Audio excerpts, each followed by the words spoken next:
AP హైకోర్టును ఆశ్రయించారు YCP మాజీ ఎమ్మెల్యే పిన్నెల్లి రామకృష్ణారెడ్డి.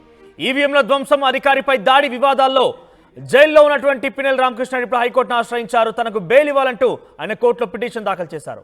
కోర్టు షరతులకు లోబడి ఉంటానని, బెయిల్ మంజూరు చేయాలని పిటిషన్లో పేర్కొన్నారు పిన్నెల్లి. రాజకీయ కక్ష, అధికార ప్రోద్బలంతోనే తనను అరెస్ట్ చేశారని పిన్నెల్లి పిటిషన్లో పేర్కొన్నాడు. ఇక ఇప్పటికే పిన్నెల్లి బెయిల్ పిటిషన్ 2 సార్లు తిరస్కరించింది గుంటూరు కోర్టు. ఈవీఎం ధ్వంసం కేసులో పిన్నెల్లి రామకృష్ణారెడ్డిని అరెస్ట్ చేశారు పోలీసులు. జూన్ 26వ తేదీన అరెస్ట్ చేశారు.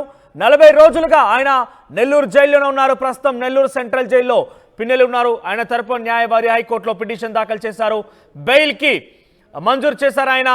ఆయన కోర్టు కట్టుబాట్లకి కట్టుబడి ఉంటాను, నాకు బెయిల్ ఇవ్వాలంటూ కూడా ఆయన కోరారు. మరోవైపు అధికార టీడీపీ రాజకీయ కక్షతోనే తనని అరెస్ట్ చేస్తుందంటూ కూడా పిటిషన్లో పేర్కొన్నారు ఆయన. దీనికి సంబంధించి మా ప్రతినిధి రామారావు అందుబాటులో ఉన్నారు.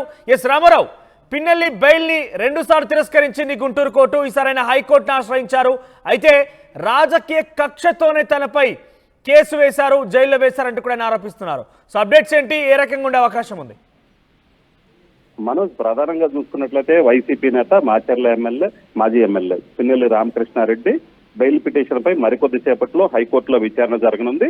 అయితే ఎన్నికల సమయంలో కావచ్చు, పోలింగ్ సమయం కావచ్చు, పోలింగ్ తర్వాత కూడా అక్కడ మాచర్ల నియోజకవర్గంలో పూర్తి స్థాయిలో విధ్వంసం చోటు చేసుకున్నటువంటి పరిస్థితి ఉంది. సో ఈ నేపథ్యంలోనే ఆ కారంపొడిలో సిఐ నారాయణ స్వామి ఘటన కావచ్చు, అలాగనే రెండచింతల మండలం పాలవాయి గేట్లో ఆ TDP agent Namburu Seshagiri Rao, so వీళ్ళిద్దరి మీద దాడికి సంబంధించినటువంటి ఘటనలో ఇప్పుడు ప్రజెంట్ పిన్నెల్లి రామకృష్ణారెడ్డి నెల్లూరు జిల్లా జైల్లో ఉన్నారు. సో దీనికి సంబంధించి దిగువ కోర్టులో కూడా 2 సార్లు బెయిల్ కోసం అప్లై చేశారు. అయితే 2 సార్లు కూడా దిగువ కోర్టు బెయిల్ పిటిషన్ రిజెక్ట్ చేసినటువంటి పరిస్థితి ఉంది. ఈ నేపథ్యంలోనే ఆయన హైకోర్టును కూడా ఆశ్రయించడం జరిగింది. మరికొద్దిసేపట్లో ఈ కేసు విచారణకు వచ్చే అవకాశం ఉంది. మనోజ్, ఈ పిటిషన్ పై కోర్టు ఆయన ఎటువంటి వాదనలు వినిపించావు? ఎందుకంటే ఇక్కడ చాలా క్లియర్ గా ఆయన రాజకీయ కక్షతోనే తను అరెస్ట్ చేశారంటే చెప్తున్న నేపథ్యంలో ఏ స్థాయిలో వాదనలు వినిపించే అవకాశం ఉంది? ఆయనకు నిజంగానే బెయిల్ వస్తుందా? అక్కడ ఏ రకంగా ఉండబోతుంది? సో మనోజ్, అయితే ఈ కేసుకు సంబంధించి చూసుకున్నట్లయితే ఈ పిటిషన్ కి మరికొద్ది సేపట్లో విచారణకు రానుంది. విచారణ సందర్భంగా పిన్నెల్లి తరపు లాయర్లు తమ ఏదైతే క్లయింట్ పిన్నెల్లి ఉన్నాడో పిన్నెల్లికి సంబంధించి ఆ బెయిల్ ఇవ్వాలంటూ కూడా వాదనలు వినిపించే అవకాశం ఉంది. అలాగనే బెయిల్ పిటిషన్ లో కూడా వాళ్ళు క్లియర్ గా స్పష్టంగా పేర్కొనడం జరిగింది. ప్రభుత్వ పెద్దల పురోద్బలంతోనే తన క్లయింట్ మీద రాజకీయ కక్ష జరుగుతుంది, అందులో భాగంగానే ఆ వరుస వెంబటి కేసులు నమోదైనటువంటి పరిస్థితి ఉందని కూడా అక్కడ చెప్పడం జరిగింది. అలాగనే ఆ బెయిల్లో ఇంకొక అభ్యర్థన కూడా తనకు బెయిల్ ఇవ్వాలి, ఇప్పటికే చాలా రోజులు, 1 రోజులకు పైగా జైల్లో ఉన్నాను, సో దానికి సంబంధించి చూసుకున్నట్లయితే ఇప్పటికే 1 రోజులు దాటింది కాబట్టి బెయిల్ ఇవ్వాలి. అలాగనే బెయిల్ విషయంలో కోర్టు ఎలాంటి షరతులు విధించినా కూడా తనకు ఎటువంటి అభ్యంతరం లేదు, షరతులకు కట్టుబడి ఉంటానంటూ కూడా ఆ పిటిషన్ లో, బెయిల్ పిటిషన్ లో పేర్కోవడం జరిగింది. ఎందుకంటే గతంలో కూడా ఈ కేసులు నమోదైన క్రమం కావచ్చు, అలాగనే ఘటనలు జరిగిన సమయంలో కూడా పిన్నెల్లి అజ్ఞాతంలోకి వెళ్ళడం జరిగింది. అజ్ఞాతంలోకి వెళ్ళిన తర్వాత ఆ చివరికి హైకోర్టులో 2 సార్లు బెయిల్ పిటిషన్ వేసి ముందస్తు బెయిల్ వచ్చిన సమయంలోనే ఆయన బయటికి రావడం జరిగింది. అప్పుడు కూడా కోర్టు కొన్ని షరతులతో కూడిన బెయిల్ ఇవ్వడం జరిగింది. సో ఈ నేపథ్యంలోనే మళ్ళీ తిరిగి తన బెయిల్కి సంబంధించి ఎలాంటి షరతులు విధించినా ఎటువంటి ఇబ్బంది లేదు, తాను కోర్టు షరతులకు కట్టుబడి ఉంటారంటూ కూడా ఆయన బెయిల్ పిటిషన్ లో పేర్కోవడం జరిగింది. ప్రధానంగా ఈ అంశాన్నే హైకోర్టులో పిన్నెల్లి తరపు లాయర్లు ప్రస్తావించనున్నారు. ఇప్పటికే 1 రోజులు దాటింది. ఎందుకంటే జూన్ 26న పిన్నెల్లి రామకృష్ణారెడ్డిని అరెస్ట్ చేసి నెల్లూరు జిల్లా జైలుకు తరలించడం జరిగింది.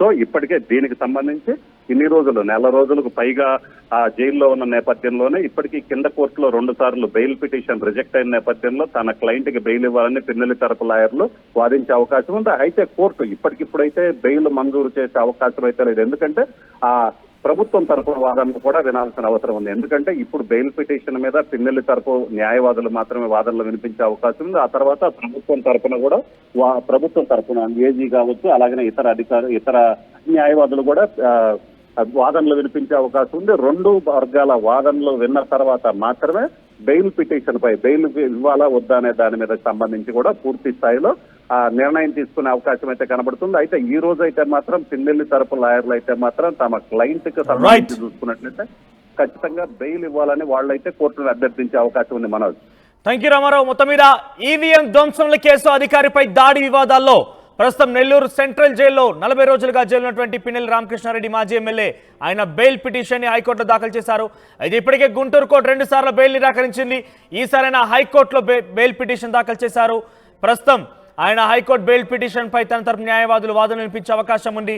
తిరిగి రేపు లేదా ప్రభుత్వం తరపున కౌంటర్ ఎప్పుడు దాఖలు చేయాలని కోర్టు ఆదేశిస్తుందో చూడాల్సిన అవసరం అయితే ఉంది.